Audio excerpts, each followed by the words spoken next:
মিথিলার বুকে নেমে আসা ভয়াল খরা আর প্রজাদের হাহাকার দেখে বিচলিত হয়ে পড়েছিলেন প্রজাহিতৈষী রাজা জনক। ঋষিদের পরামর্শে রাজ্যকে অভিশাপমুক্ত করতে রাজকীয় সুখ স্বাচ্ছন্দ্য ত্যাগ করে তিনি সোনার লাঙ্গল হাতে তুলে নেন। যজ্ঞের শুভক্ষণে মাটির বুক চিরে লাঙ্গল চালানোর সময় হঠাৎ সোনার ফলাটি আটকে যায় এক অলৌকিক স্থানে। মাটি খুঁড়তেই সিন্ধুকের ভেতর থেকে আবির্ভূত হন এক দিব্য কন্যা সন্তান, যার আগমনে ধরণীর বুকে ঝরে পড়ে কাঙ্ক্ষিত বৃষ্টি। নমস্কার আমার প্রিয় বন্ধুরা, তাহলে আজকের গল্পটা এখানেই শুরু করছি। প্রাচীন ভারতে বিদেহ রাজ্যের রাজধানী ছিল মিথিলা।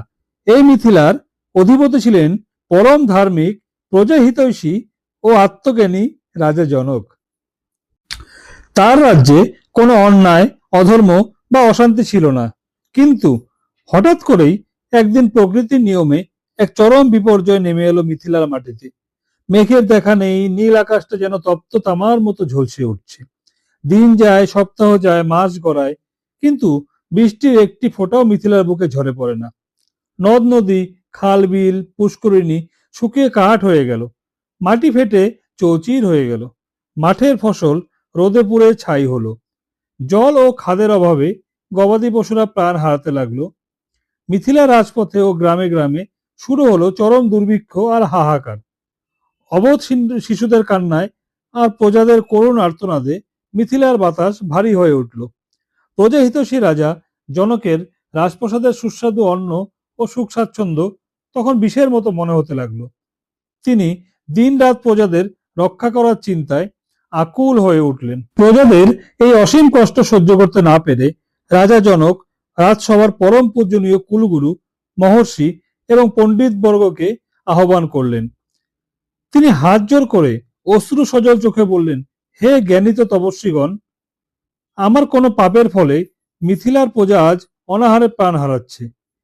কিভাবে আমি এই প্রিয় রাজ্যকে এই মরণপণ খরা ও অভিশাপ থেকে রক্ষা করতে পারি?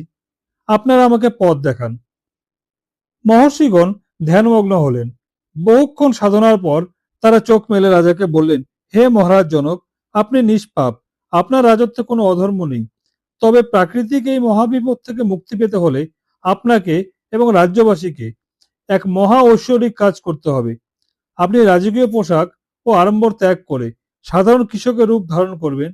একটু বিশুদ্ধ সোনার লাঙ্গল তৈরি করে আপনাকে নিজে হাতে যজ্ঞের ভূমি কর্ষণ করতে হবে। পরম করুণাময় দেবরাজ ইন্দ্র ও ধরিত্রী মাতা যখন কোনো রাজার এই নিরহংকার ও নিষ্ঠাপন্ন ত্যাগের তপস্যা দেখবেন, তখন অবশ্যই এই খরা দূর হবে। রাজা জনক এক মুহূর্ত বিলম্ব করলেন না। রাজমুকুট, রাজকীয় স্বর্ণালঙ্কার এবং মূল্যবান রেশমি বস্ত্র খুলে রেখে তিনি পরিধান করলেন অতি সাধারণ এক খণ্ড সুতি বস্ত্র। কারিগরদের দিয়ে তৈরি করানো হলো এক পরম সুন্দর সোনার লাঙ্গল। নির্ধারিত শুভতিথি ও নক্ষত্রে পুরো মিথিলাবাসী একত্রিত হলো সেই যজ্ঞের মাঠে। প্রজারা সজল চোখে পরম শ্রদ্ধায় রাজার দিকে তাকিয়ে রইল। রাজা জনক সোনার লাঙ্গলের মুঠি ধরে ঈশ্বরের নাম স্মরণ করে মাঠে নামলেন। বলদের কাঁধে জোয়াল বেঁধে তিনি মাটি চষতে শুরু করলেন। রাজার কপাল থেকে ঘামের ফোঁটা ঝরে মাটিতে পড়তে লাগলো। মাটির বুক চিরে লাঙ্গল ধীরে ধীরে সামনে এগিয়ে যেতে লাগলো। সবাই অধীর আগ্রহে প্রতীক্ষা করছিল ভগবানের কৃপা। মাঠের ঠিক মধ্যভাগে পৌঁছানোর পর ঘটলো এক আকস্মিক ঘটনা। লাঙ্গলটি হঠাৎ আটকে গেল। বলদ দুটি টেনেও আর সামনে এগোতে পারছিল না। মনে হলো মাটির নিচে কোনো শক্ত বস্তু সোনার লাঙ্গলটিকে শক্ত করে ধরে রেখেছে। লাঙ্গলের এই ধারালো ফলাকে সংস্কৃত ভাষায় বলা হয় সীতা। রাজার জনক লাঙ্গল থামালেন। তিনি নিচে নেমে নিজের হাতে মাটির ঝুরঝুরে অংশগুলো সরাতে লাগলেন। কিছুটা মাটি খুঁড়তেই দেখা গেল এক অদ্ভুত জ্যোতির্ময় দৃশ্য। মাটির গভীরে পুঁতে রাখা একটি দিব্য ও সুসজ্জিত সিন্ধুক। সিন্ধুকটি থেকে একটি অলৌকিক ও স্নিগ্ধ আলো ঠিকরে বের হচ্ছিল। রাজসভার মহর্ষি ও প্রজারা বিস্ময়ে বাকরুদ্ধ হয়ে দাঁড়িয়ে রইলেন।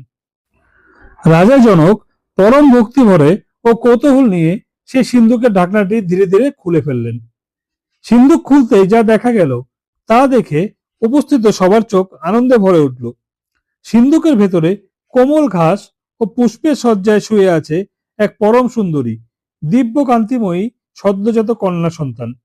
শিশুকন্যাটির মুখমণ্ডল থেকে এক স্বর্গীয় দ্যুতি বিচ্ছুরিত হচ্ছিল। সে ফুটফুটে পদ্মের মতো হেসে রাজার দিকে তাকালো এবং নিজের ছোট্ট হাত দুটি বাড়িয়ে দিল। ঠিক সেই মুহূর্তে ঘটল আরেক পরম অলৌকিক ঘটনা। যে আকাশে বহু বছর ধরে একখণ্ড মেঘের দেখা দিল না, সেখানে মুহূর্তের মধ্যে কালো মেঘের ঘনঘটা নেমে এলো, ঠান্ডা সুবাসিত বাতাসে চারপাশ জুড়িয়ে গেল। আর তার পরপরই মিথিলার শুষ্ক ফাটল ধরা মাটিতে মুষলধারে ঝরে পড়তে লাগলো পিতনাশিনী বৃষ্টি। তৃষ্ণার্ত ধরণী জল পান করে শান্ত হলো, নদ নদী আবার পুনর্জীবন পেল, আর পুরো মিথিলা জুড়ে আনন্দের জোয়ার ভেসে গেল। খরা ও দুর্ভিক্ষের কালো ছায়া এক নিমিষে রাজা জনক পরম স্নেহে ও আবেগে শিশুটিকে কোলে তুলে নিলেন, আর চোখে তখন আনন্দের জল। কোনো সন্তান না থাকা রাজা জনকের কাছে এই কন্যা ছিল ধরিত্রী মাতার দেওয়া এক পরম ঐশ্বরিক বরদান। যেহেতু লাঙ্গলের শির বা ফলা, যাকে শাস্ত্রে সীতা বলা হয়, মাটির নিচে আটকে গিয়ে এই দিব্য শিশুর প্রকাশ ঘটেছিল, তাই রাজা জনক ও রানী সুনয়না পরম আদরে কন্যাটির নাম রাখলেন সীতা। যেহেতু তিনি কোনো মানবীয় জরায়ু থেকে জন্মগ্রহণ করেননি, তাই দেবী সীতাকে বলা হয় অজনিজা, যার জন্ম কোনো নারীর গর্ভে হয়নি। মিথিলা রাজ্যের রাজকন্যা হওয়ায় তিনি পরিচিত হলেন মৈথিলী নামে। পরম জ্ঞানী রাজা জনকের কন্যা হিসাবে তার অপর নাম হলো জানকী।